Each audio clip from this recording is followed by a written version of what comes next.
Layout ಠಾಣೆ ಪೊಲೀಸರ ಠಾಣೆಗೆ ಹಾಜರಾಗಿದ್ದರು. ಇನ್ನು ವಿನಯ್ ಕುಲಕರ್ಣಿ ಜೊತೆ ಸಂಪರ್ಕ ವಿಚಾರ ಕೂಡ ಈ ಒಂದು ಪ್ರಕರಣದಲ್ಲಿ ಕೇಳಿ ಬಂದಿತ್ತು. ನಾವು ವಿನಯ್ ಕುಲಕರ್ಣಿ ಮನೆಗೆ ಹೋಗಿದ್ದು ನಿಜ ಎಂದ ವನಿತಾ ಐತಾಳ್. ಅಣ್ಣಮ್ಮ ದೇವಿ ಕಾರ್ಯಕ್ರಮಕ್ಕೆ ಕರೆಯೋಕ್ಕೆ ಹೋಗಿದ್ವಿ ಅಂತ ಈಗ ಸ್ಪಷ್ಟನೆಯನ್ನು ಕೂಡ ಕೊಟ್ಟಿದ್ದಾರೆ. ಆನಂತರ ಕಚೇರಿ ಆನಂತರ ಆಕೆಯ ವಂಚನೆ ಬಗ್ಗೆ ನನಗೆ ಗೊತ್ತಾಯಿತು. ನಾನು ಕೊಟ್ಟಿರೋದು ವಾಪಸ್ ಕೊಟ್ಟು ಬಿಡಲಿ ಅಂತ ನಾನು ಕೇಳಿದ್ದೆ ಅಂತಕ್ಕಂಥ ಒಂದು ವಿಚಾರವನ್ನು ಈಗ ವಾರಾಹಿ ಜ್ಯುವೆಲರಿ ಮಾಲಕಿ ವನಿತಾ ಐತಾಳ್ ಸ್ಪಷ್ಟನೆಯನ್ನು ಕೊಡ್ತಾ ಇದ್ದಾರೆ. ಇನ್ನು ಈ ಒಂದು ಪ್ರಕರಣಕ್ಕೆ ಸಂಬಂಧಪಟ್ಟಂತೆ ವಿನಯ್ ಕುಲಕರ್ಣಿ ಅವರ ಹೆಸರು ಕೂಡ ತಳುಕಾಕೊಂಡಿತ್ತು ಡಿ ಕೆ ಸುರೇಶ್ ಅವರ ಜೊತೆಗೆ. ಸೊ ಅದಕ್ಕೆ ಈಗ ಸ್ಪಷ್ಟನೆ ಕೊಟ್ಟಿರ್ತಕ್ಕಂಥದ್ದು ವನಿತಾ ಐತಾಳ್. ನಾವು ವಿನಯ್ ಕುಲಕರ್ಣಿ ಮನೆಗೆ ಹೋಗಿದ್ದು ನಿಜ, ಅಣ್ಣಮ್ಮ ದೇವಿಯ ಕಾರ್ಯಕ್ರಮಕ್ಕೆ ಕರೆಯೋಕ್ಕೆ ಹೋಗಿದ್ವಿ. ಆನಂತರ ಈಕೆಯ ವಂಚನೆ ಬಗ್ಗೆ ನನಗೆ ಗೊತ್ತಾಯಿತು. ಸೊ ಹಾಗಾಗಿ ನಾನು ಕೊಟ್ಟಿರುವ ಒಡವೆಗಳೇನಿದ್ದೇವೆ, ಚಿನ್ನ ಏನಿದೆ, ಅದನ್ನು ವಾಪಸ್ ಕೊಟ್ಟು ಬಿಡು ಅಂತ ಕೇಳಿದ್ದೆ. ಸೊ ಹೀಗಂತ ವಾರಾಹಿ ಜ್ಯುವೆಲರಿ ಮಾಲಕಿ ವನಿತಾ ಐತಾಳ್ ಸ್ಪಷ್ಟನೆಯನ್ನು ಕೊಟ್ಟಿದ್ದಾರೆ. ಇವತ್ತು ಚಂದ್ರ ಲೇಔಟ್ ಪೊಲೀಸ್ ಠಾಣೆಗೆ ಹಾಜರಾಗಿದ್ದಂತಹ ದೂರುದಾರೆ ವನಿತಾ ಐತಾಳ್ ಅವರು ಈಗಾಗಲೇ 3 ಬಾರಿ ಹಾಜರಾಗಿ ಸಾಕಷ್ಟು ಸಾಕ್ಷ್ಯಗಳನ್ನು ಕೊಟ್ಟಿದ್ದರು. ಈ ನಡುವೆ ಡಿ ಕೆ ಸುರೇಶ್ ಅವರ ಹೆಸರು ಬಳಿಕ ಮಾಜಿ ಸಚಿವ ವಿನಯ್ ಕುಲಕರ್ಣಿ ಅವರ ಹೆಸರು ಕೂಡ ಕೇಳಿಬಂದಿತ್ತು.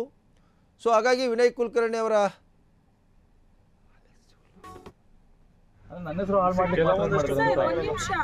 ಮುಂಚೆ ಬಂದಿರೋ ಫೋಟೋದಲ್ಲೂ ನಾನು ಹಿಂದೆನೇ ಇದ್ದೀನಿ ನೋಡಿ. ಅವರು ಕಿರೀಟ ಹಾಕ್ತಾ ಇದಾರಲ್ಲ, ಆ ಫೋಟೋದಲ್ಲಿ ನಾನು ಇದ್ದೀನಿ. ಯಾವ ಫೋಟೋದಲ್ಲಿ ನಾನಿಲ್ಲ?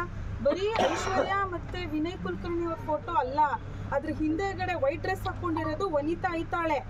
ಆ ಫೋಟೋ ಬಂದಾಗ ಅದ್ರಲ್ಲಿ ವನಿತಾ ಇದ್ದಾಳಲ್ಲ. ಯಾವಾಗ ಹೇಳಿದ್ರು ನಾನಿಲ್ಲ ಅಂತ ಯಾವಾಗ ಹೇಳಿದೆ? ಇನ್ನು ಕುದುರೆ ಫೋಟೋ ನಂಗೆ ಗೊತ್ತಿಲ್ಲ ಅವ್ರು ಎಲ್ಲಿಂದ ಸಿಕ್ಕಿದೆ ಅಂತ. ಹೌದು, ನಾವಿಬ್ಬರೇ ವಿನಯ್ ಕುಲಕರ್ಣಿ ಅವ್ರ ಮನೆಗೆ ಹೋಗಿದ್ದು ಅಣ್ಣಮ್ಮ ಫಂಕ್ಷನ್ಗೆ ಕರೆಯೋಕ್ಕೆ. ನಾನು ನಿಮಗೆ ಸ್ಟಾರ್ಟಿಂಗಿಂದ ಹೇಳಿದ್ದೀನಿ, ಅವ್ರದ್ದು ಅಣ್ಣಮ್ಮ ಫಂಕ್ಷನ್ ಆಗತ್ತಂತಾನು ನಾವಿಬ್ಬರು ತುಂಬ ಕ್ಲೋಸ್ ಫ್ರೆಂಡ್ಸೇ ಆಗಿದ್ವಿ. ಯಾವಾಗ ಇದ್ರ ಮಧ್ಯೆ ಗಿರೀಶ್ ಅವ್ರದ್ದು FIR ಬಿತ್ತು, ಅವ್ರ ಕಡೆ ರಿಲೇಟಿವ್ಸಿಂದ ಹಿಡಿದು ಎಲ್ಲರೂ ಅವ್ರು ಈ ಥರ ತುಂಬ ಕಡೆ ಮೋಸ ಮಾಡಿದ್ದಾಳೆ ಅಂತ ಹೇಳಿದ್ರು. ಅವಾಗಲೇ ನಮ್ಮ ಟೀಮು ನನಗೆ ತುಂಬ ಆಪ್ತರಾಗಿರೋರೆಲ್ಲ ಟೆನ್ಷನ್ ಆದರು. ಯಾಕೆಂದರೆ ನಾನು 10.5 kg ಅದೇ 14 kg ಕೊಟ್ಟಿದ್ದೀವಿ. ನಾನೆಲ್ಲಿ ಪ್ರಾಬ್ಲಮಲ್ಲಿ ಬಂದ್ಬಿಡ್ತೀನೋ ಅಂತ ನನ್ನ ಟೀಮ್ ಪೂರ್ತಿ ವರ್ಕ್ ಮಾಡಿದಾಗ ಗೊತ್ತಾಯಿತು ಇವಳು ತುಂಬ ಜನಕ್ಕೆ ಮೋಸ ಮಾಡಿದ್ದಾಳೆ ಅಂತ. ನಾವು ಅದಕ್ಕೆ ಭಯದಲ್ಲಿ ನಮ್ಮದು ನಾವು ತೊಗೊಂಡ್ಬಿಡೋಣ ಅಂತ ನಾವು ಕೇಳಿದ್ದೀನಿ. ತಪ್ಪಲ್ವಲ್ಲ ಸರ್? ಇವತ್ತು ನನ್ನ ಕ್ವಶನ್ ಇಷ್ಟೇ, ನನಗೆ ಕೊಟ್ಟಿರೋ ನನಗೆ ವಾಪಸ್ ಕೊಟ್ಬಿಡು, ಅಷ್ಟು ಬಿಟ್ಟರೆ ಬೇರೆ ಯಾವುದು, ನಾನು ಬೇರೆ ವಿಷಯ ಯಾವುದೂ ಮಾತಾಡೋಕ್ಕೆ ಇಷ್ಟ ಇಲ್ಲ.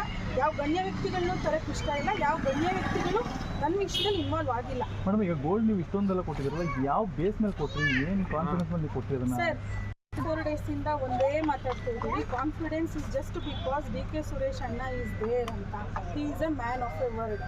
ಅವ್ರು ಇದ್ದಾರೆ ಅಂದರೆ ಯಾರಾದರೂ ಕೊಡ್ತಾರೆ ಸರ್. ಮತ್ತೆ ಬರೀ ಅವ್ರು ಇದ್ದಾರೆ ಅಂತ ಯಾರೂ ಕೊಟ್ಟಿಲ್ಲ, ಅದ್ರ ಜೊತೆ ಅವ್ರು ಮಾತಾಡಿದ್ದಾರೆ. ಅವ್ರ ವಾಯ್ಸಲ್ಲಿ ಮಾತಾಡಿರೋದು ಧರ್ಮ ಅಂತ